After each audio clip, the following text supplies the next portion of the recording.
What's up guys, Lightwater here, and I am presenting my Mistweaver guide for Dragonflight. Hopefully it will be good. I made another video that's very long and goes into the theory crafting portion of it, but this will be just for somebody who's just trying to watch something quick. Hopefully this works out better. You guys let me know if you like this kind of style better. So, here we go.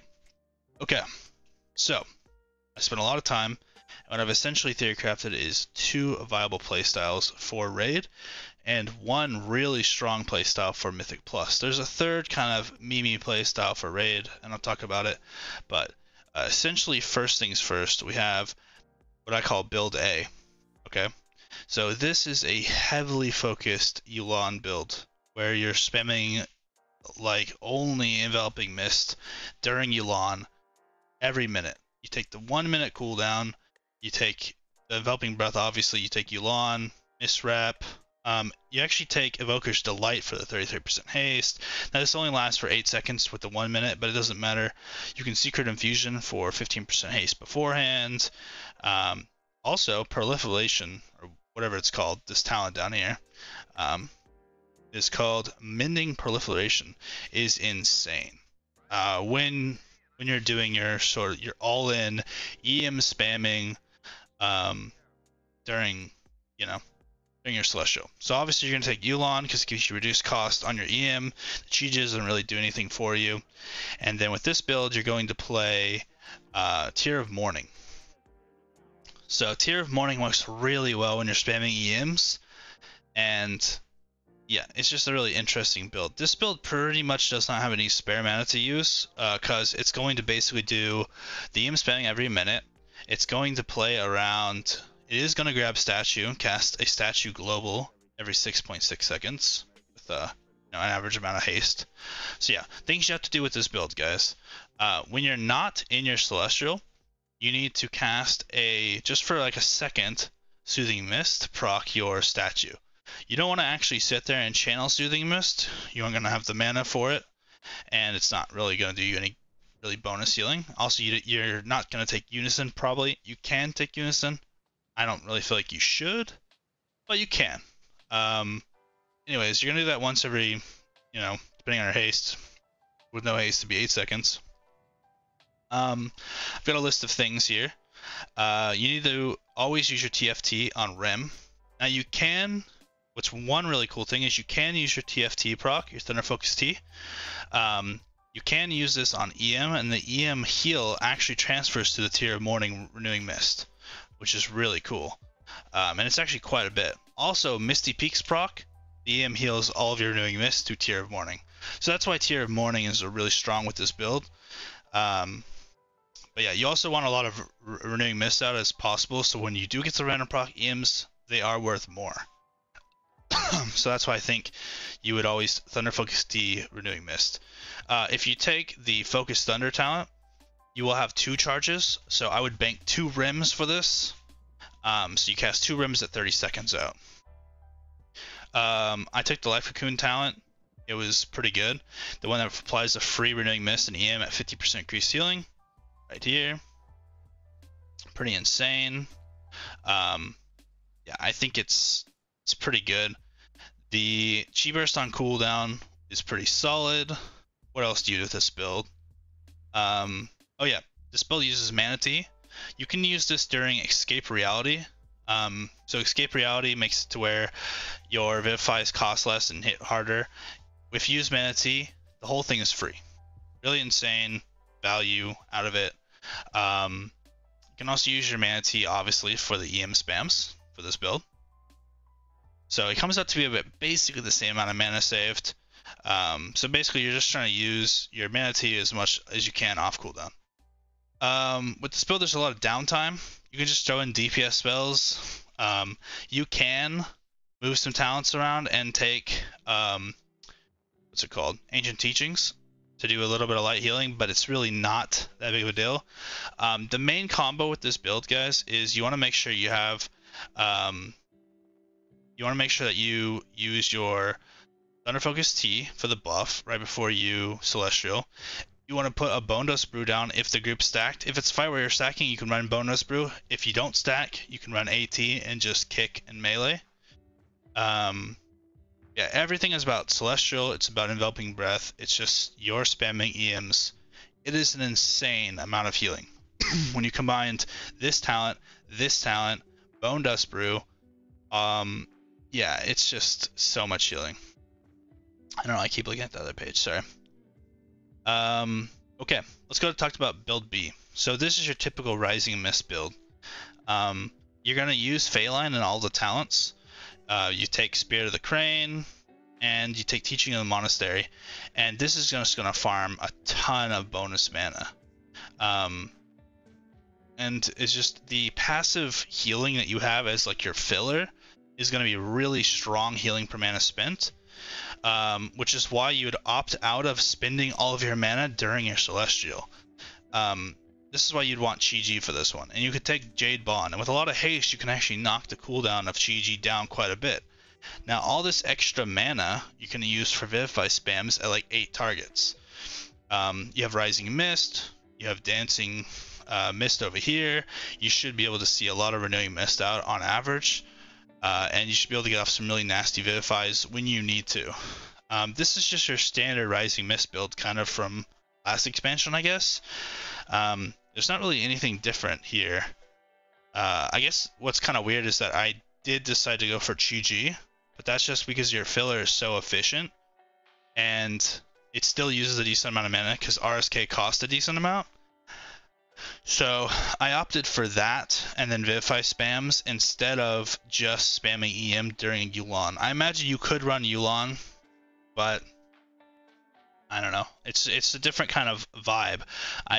Then it kind of pushes it more towards the other spec, right? Now with this one, it's not worth the global for the Serpent cast or the statue cast, and you don't take Upwelling. The other build you can Upwell, by the way. You can take Upwelling instead of Focus Thunder and cast Upwelling every 30 seconds. This build you will not. You'll pretty much primarily be getting your Essence Font Hots through Phalanx spamming. So yeah, it's fairly typical. I don't think this is like revolutionary build. Both these builds aren't really revolutionary. I did so much math for them, but at the end of the day, they're basically about the same. Alright, let's get to... Okay, so there was a wacky build, a little bit of a meme build that I came up with. It is Life Cycles plus Clouded Focus. So I'll show you here. Clouded Focus, every spell you cast while Soothing Mist, it has to be an EM or Vivify, will give you a stack. Stacks up to 3 times, 15% per, 45% at max, right? So 45% reduced mana cost of either EM or Vivify. But it ends as soon as your Soothing Mist channel ends, so you only have a limited amount of time.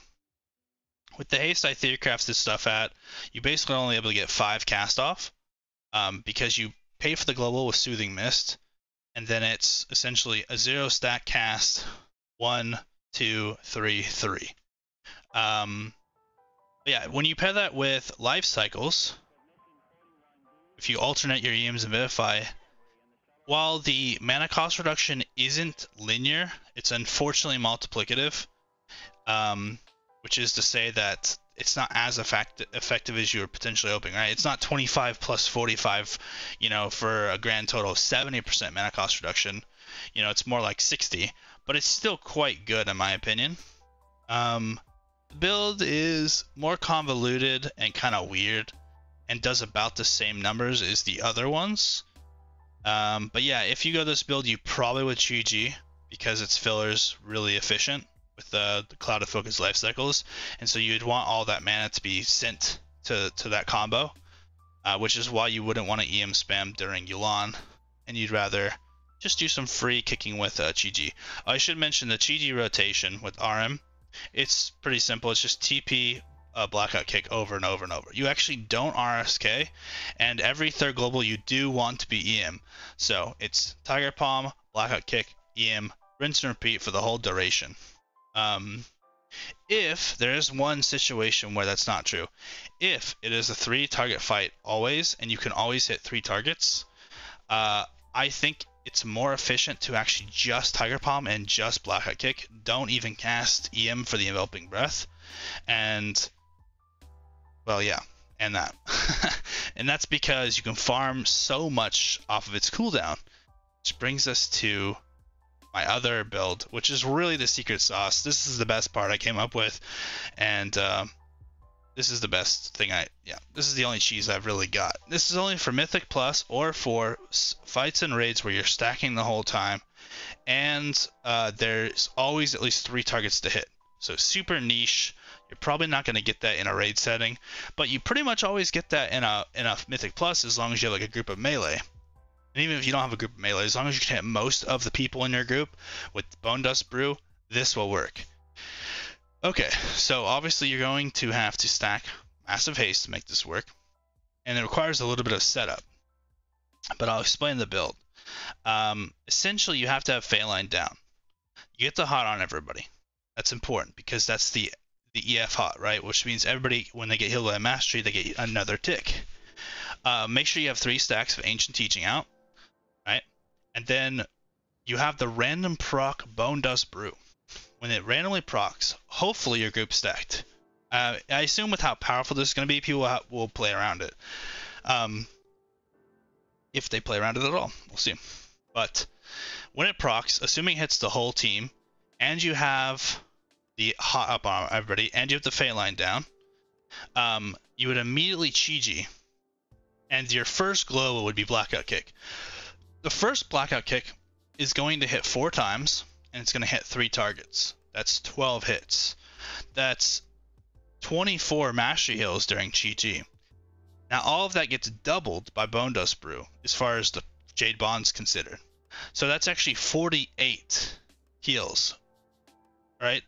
And we didn't factor in the EF Hot yet. The EF Hot was 5, you know, because the 48 are probably going to hit all 5 members. And those all count for 2 because of Bone Dust Brew, so that's another 10.